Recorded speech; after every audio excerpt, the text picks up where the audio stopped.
It is a young team. We always talk about that with Chelsea, and sometimes you're looking around for leaders. There's one right there, isn't there? Yes, you find it that even young players have these special abilities to be the leader even at a young age. When you look at De Ligt, for example, he was the captain when he was 19. And it's not because, somebody decides to give you the armband. There must be some natural ability. And I think Conor is one of those players who, as I said, he always worked hard. He always cares and he always tries his best. And of course, it's a Chelsea boy at the same time. So, there are natural ability in him, never give up, and he's pushing, and it's probably it. There is one of the captains in the making, because the way he is, and probably we'll see in the next years. Obviously, Reece James wore the captain's armband when he was fit. So, but it's good. More younger players you have that are coming through and becoming these leaders, obviously more advantage you will have in the future. So was it 90 seconds into the second half, into the restart, that Chelsea find the equaliser? And you asked Conor about that tweak at half-time tactically. Why did it make a difference, Jamie? Well, just look at the actual setup now. And Chelsea have been playing, certainly of late, you think of Aston Villa in this game, almost without a recognised striker. Conor mentioned about being actually playing as a striker, or him and Cole Palmer just off. But what happened was, basically, the width then got provided by Gusto on this side, Chilwell on this side, and as you said, 90 seconds in, and then you've gone for a team without a recognised striker, and Kunku comes on. Jackson as well through the centre, he'd been on that left-hand side, and then Palmer and Gallagher were also almost like a number 10. It was like a box midfield with Caicedo and Fernandes behind him. So they're the changes the manager made, and then 90 seconds in, you see the impact that has, because I think when Chelsea get the ball and they find themselves in exactly the positions the manager must have been talking about at half-time and where he wanted it. So you see the two strikers here, dragging defenders across, making runs across, Jackson getting across the near post, and then you see the actual space in here for Conor Gallagher to arrive into. That's where you want your number 10 positions coming in. Chilwell's at the back post, exactly, almost like a pattern of play that they haven't worked on. They've just been told that they're doing, basically, at half-time. But as I said, it was a great start for them in that second half, wasn't it, Petr? Yeah, it was a great start, and you can see the intention already, the number of players going forward, and they attack every channel, every space between the defenders, which is a big difference compared to the first half, where everything was happening in front of the Palace defence. Now they put them under pressure because they have players running behind. Petr as well, because he gets real pace on it. Goalkeeper, any chance here? I don't think the goalkeeper has a chance, because it comes fast right above his head, which is really kind of like a dead space. It's a different angle. But you have to give credit to the technique, because the ball bounces as well, and he gets a clean contact. And, it's a great finish. I think everybody at that stage, when we're drifting into the 90th minute, was thinking 1-1 game done, Jamie. So what happened? Well, that man again, he does really well. It's another great finish. I just wanted to bring you in, Petr. Obviously, we looked at the Crystal Palace goal in the first half, or certainly at half-time, and we spoke about the goalkeeper and maybe his positioning. Is this where the defender of Crystal Palace doesn't help the goalkeeper at all, and it actually makes it really difficult for him? I think this is a real tough situation for a goalkeeper, because we see the first player tried to block the shot. It goes through his legs, and then you have another defender who tries to help by blocking, trying to block the shot.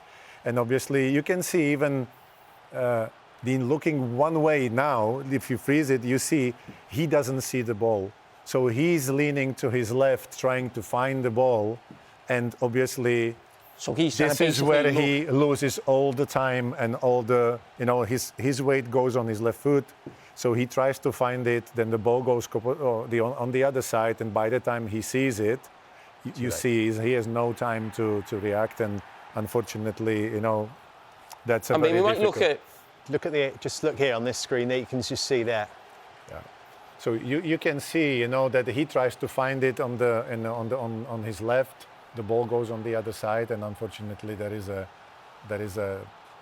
difficult situation for him, and I think in this situation the player tries to do his best to block the shot, but sometimes standing like that, just still not allow the ball to go through the legs, is actually a better better for the goalkeepers because you can read of it. Is there another important point to make on that goal from a Chelsea perspective, Jamie? Actually, it's the weight of the ball from Cole Palmer that invites him to hit it first time. Yeah, I mean, you talk about not just in terms of shots, it might be a pass.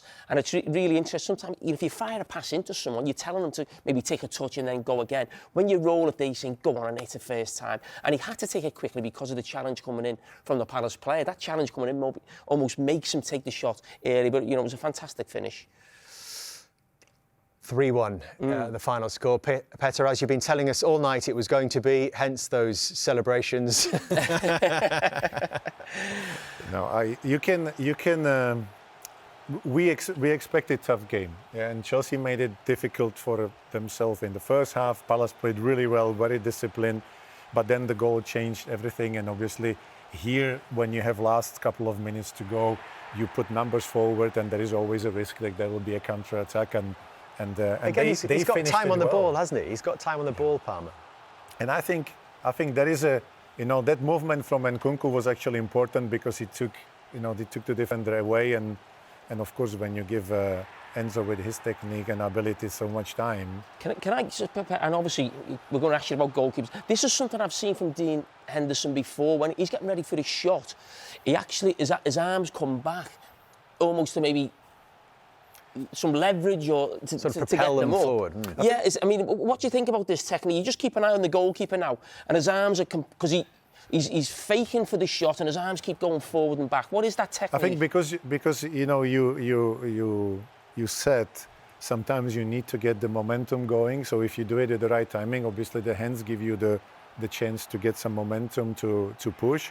But as you could see, obviously Enzo faked a couple of times the shot. It looked like he's gonna curl it on the back post, and this is where the first movement you do as a goalkeeper to try to read of it, and then because he had so much time, the defender is on the floor. He just did it really well. I mean, I haven't seen this technique too much from the goalkeepers. And listen, I'm not just saying it because the ball went there, but you spoke at half-time about positional play and maybe not just getting there. The fact that a goalkeeper's arms actually start really low and then you've got to get it up there, is that where should your arms be there? Where would yours be in that position? The arms should, like the play should sort of dictate where your arms are.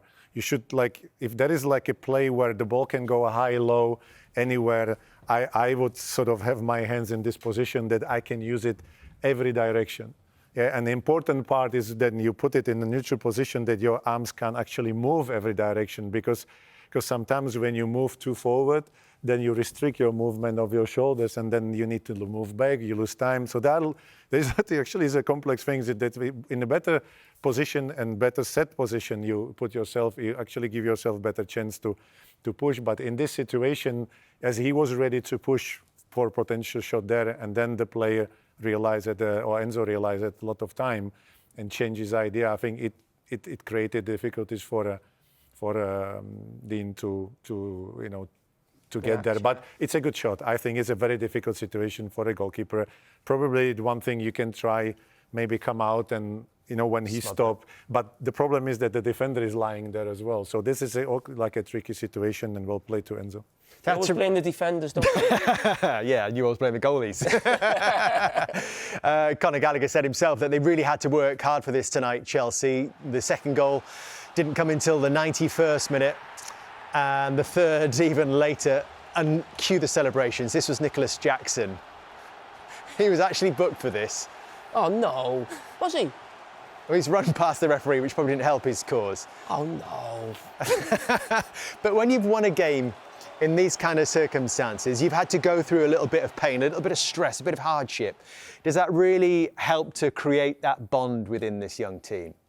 Oh, definitely. You grow up with every win. You grow up with every difficult game, and as a team, as individuals, and of course, you grow the confidence, because the confidence suddenly you just go, you know what? It doesn't matter. We are not playing as well, but if we stick with it, we find the winner. We can go through it, and this is a great skill to have as a team.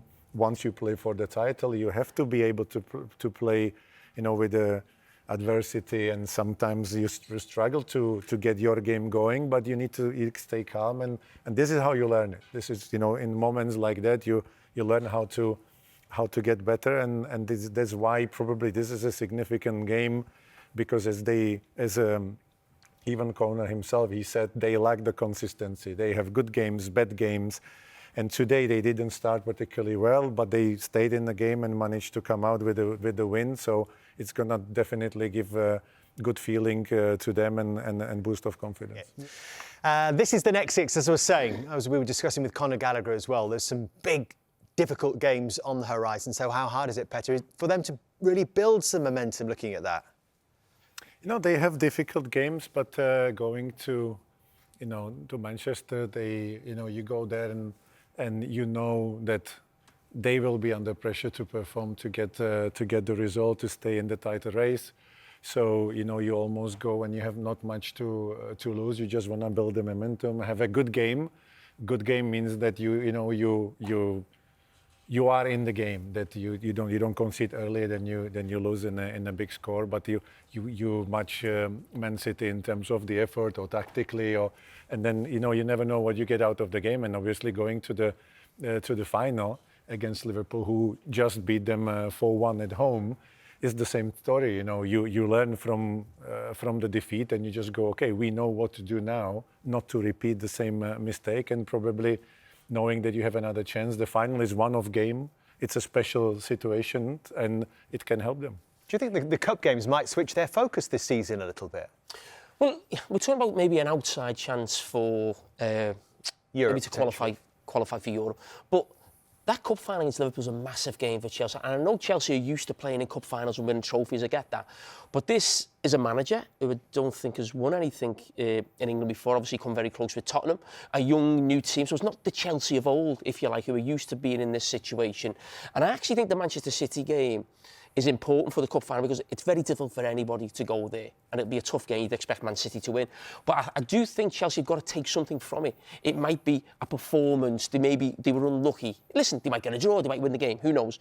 But I think to go into the cup final against Liverpool on the back of playing Liverpool not so long ago, losing 4-1, and it could have been 5 or 6, if you're being totally honest, they'll need some belief going into that final. And if you go away to Manchester City and put up a good performance, maybe get a good result, I think it puts them in a position where they can go in with some hope against Liverpool that, they can win the game. Because I actually think this season, Chelsea, certainly early in the season, I remember, that in certain big games, they actually put up really good performances, because I think Arsenal at home... 4-4 with City at home. City, Arsenal at home. Going back to the first game of the season, they dominated Liverpool. So in those games, I think Pochettino's actually sort of done quite well tactically. So it gives them, obviously, some sort of hope if they can get it, do well in the next couple of games. Sure, there's still belief, but there are definitely nerves. There is anxiety building around the fan base at Crystal Palace. We covered a lot of it before the game tonight. The gap is 5 points still, Jamie, but their next match, next Monday night, live with us, is a tricky one against Everton. So that gap of 5 could soon be down to 2. And you got to remember how big this game is for Everton. We're talking about Crystal Palace here tonight, but for Everton, they see playing Crystal Palace at home gives them a great opportunity to drag somebody else really close to them. Now, you talk about it being 2 points. Everton may actually go above them, whether it's this week or the following week. We're going to find out about it. You see the 10-point deduction there, whether that gets, whether they get some points back. They get some points back. And you think of some of those teams near the bottom and the fact that they're in not a healthy position, but it looks a better position than maybe it is. Because if Everton haven't got the 10-point deduction, they're probably in, 12th, 13th position. Forest may actually lose points. Everton have still got the other situation as well with Nottingham Forest, and that's probably helping a lot of those teams down there. And I think it's going to be an interesting week for Crystal Palace because there's been a lot of talk about Roy's position and role at the club. And you think of last season when Crystal Palace were in a similar sort of situation and they decided to make the change and bring Roy in. He's done fantastically well in terms of, getting Palace away from that position that they're in. And he's right, they're missing the 2 best players. And any club, whether that's Manchester City, would miss, Haaland and De Bruyne. So, it's not easy for them, but I think it is an interesting time. And there will be, I think, questions asked of the Crystal Palace board, actually, what are they actually thinking and where do you think this is going to go?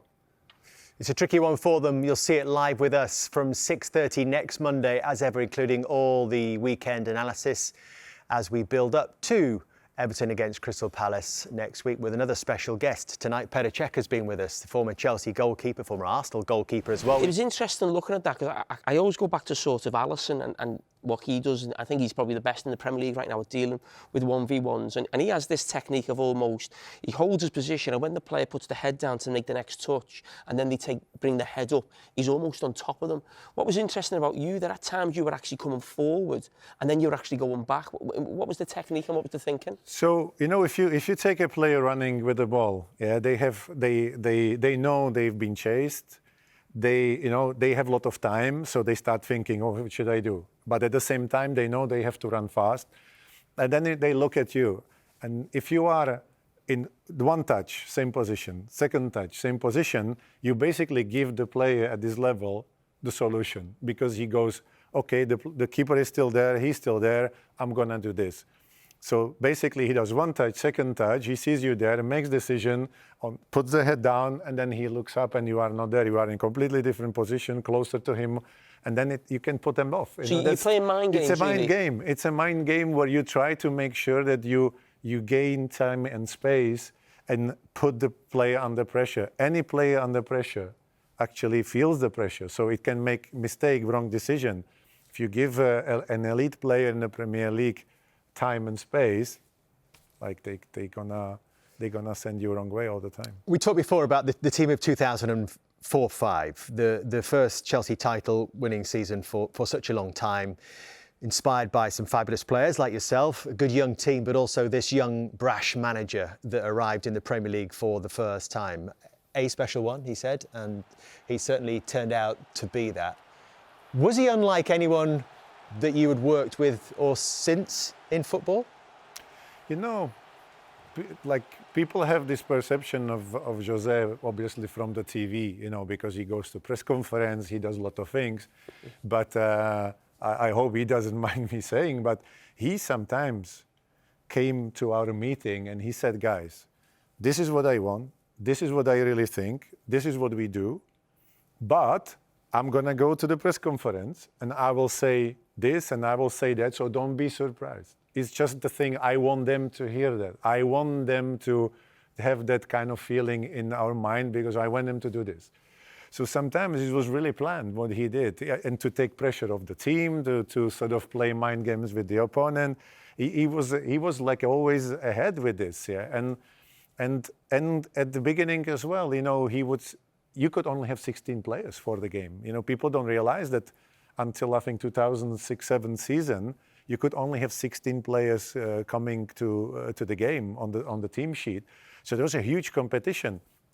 But he would be always a step ahead, and he would say, okay, you're not playing because we play at home, we play a team who will sit back, and I don't need you, for example, to Makelele. He said, well, you don't need to play. I don't need a holding midfielder who is brilliant defensively when we're going to have 90% of the time ball on our feet.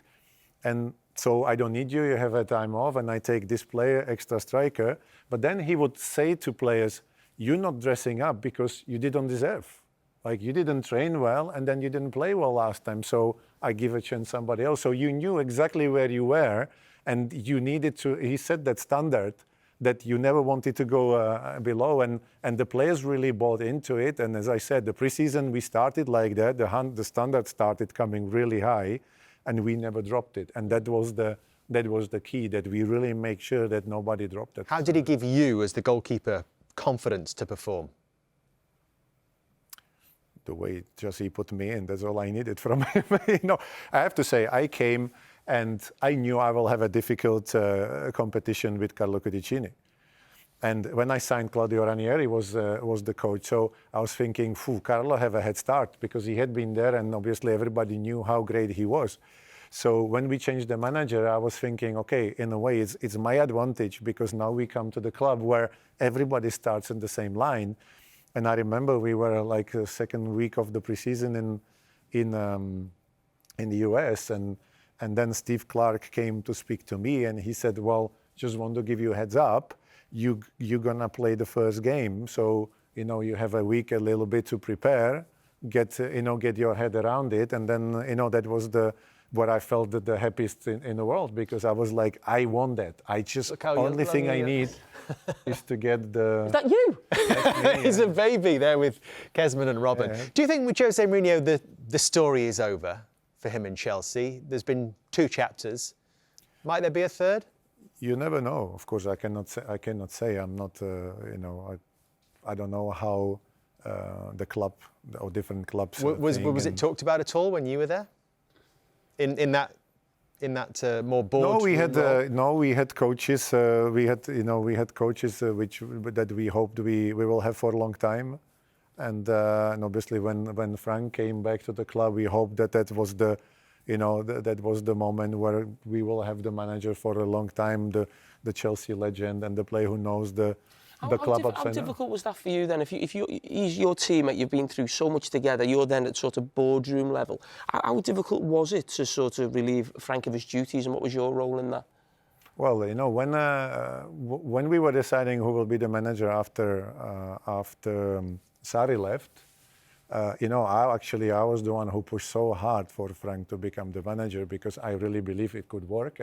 And one thing, the reason why it is that, when you have foreign managers, sometimes, they bring their own group of people, and then it depends how well they work with the people already in the club. How well you cope. And the easiest thing, you have an English club, you have English manager who knows the club, was the as I said, the legend of the club. That I thought that, and he did well at Derby with his intelligence, and as well family, from coaching, football, family. I thought like it was my favorite choice, and of course, I was hoping that everything's gonna go the best possible way, because it was kind of my responsibility as well if nothing worked. So. We would have liked to have him for longer, but in the end of the day, you have the board, and you have the big boss who when he wants to make decisions, you have to respect it. As a player, the manager changed a lot at Chelsea, and then I just want to go back to you sort of when you were part of the board, and obviously you mentioned Frank. How involved were you, or what is the thinking behind a certain manager coming in? So Thomas Tuchel comes in, you said about you being a big part of Frank coming in, but he's a Chelsea legend. How much work behind the scenes goes into bringing the next coach in, and what type of qualities were you looking for? No, there is a huge work coming into that, because, as I said, you want someone who has the ability to obviously to coach, to fit with the philosophy of the club, to fit in terms of the style and the players you have, because you build the team a certain way, and then the manager changes, and obviously he wants probably to make too many changes, and then if nothing works, then that manager goes, and then you suddenly bring 6, 7, 8 players, and the third manager comes and never wants them. So you don't want to end up in a situation like that. So I think the most important part is that the process of bringing players, the manager is involved, everybody is involved, but the club is involved too. It's like two-way. When you agree on everything, then you go, okay, we all agree that this is the best solution for everybody. Let's do that. And so we always try to do that, and that's why every manager was always actively involved in what player comes in and how we're gonna use him and why we wanna use him, and then the club try to support that idea if we all agree on that. And that's, I think, it's the way to sort of avoid the situation where manager brings 5 players, leaves in 3 months, and then the next one brings 5 players, and then what do you do? You had a lot of tough things to do, really, in this executive role, Petr. I mean, one of them was doing a 10-minute interview with me, I think, to sort of face up when the sort of Abramovich saga really exploded. But the other one was when European Super League suddenly landed on our agenda, and really it was the Chelsea game. It was the night at Stamford Bridge when the crowds were demonstrating outside, and there you were. You came out of the club, we remember, to ask them, I suppose, to get out of the way to get the game on. But you'll remember exactly what you said, but you were saying we are trying to sort this out. Was that you being sent out to front up to the fans, or was that you saying, I've got to get out there and talk to them? No, I was not sent. I did it. I just felt it was the right thing to do, so I just took my I literally put my head under the guillotine because if nobody agreed with me, then I think it would have been a problem for me. But at the end of the day, I felt it was the right thing to do. So I took the responsibility to do that and did it. I think the police guys who were walking with me, they were not at all happy because they didn't know what it's gonna cost. But in the end, I think the situation got sorted, everything calmed down, and then we moved on, and that's it. Were you aware of the Super League going on? Talks with the board and where it was going. So when it broke, it was a huge story. We all reacted to it. We see you there. But before that, are you having discussions at the club? Are you deciding whether this is the right thing to do? Are you part of those discussions with the Super League? No, because I think I don't know how long the discussion were, but I think it kind of caught everybody by surprise, and I think that's why it went to the direction it went. But as I said, I had prior to that I didn't have any information about if anything like that is prepared or not. You've been there a long time, Petr. You were a star player for the football club. You won league titles there. You had this amazing chance to work as an executive at the football club for the previous regime, and then the new regime, Todd Boehly and his team wanted to keep you on, and you were there for a while. Why would you walk away from that? Do you have regrets about leaving Chelsea behind? I miss my work, but I don't have regrets because I believe that when you make such a significant change, you sort of think that I was too worried that I would be always comparing to what's been done to what might happen in the future.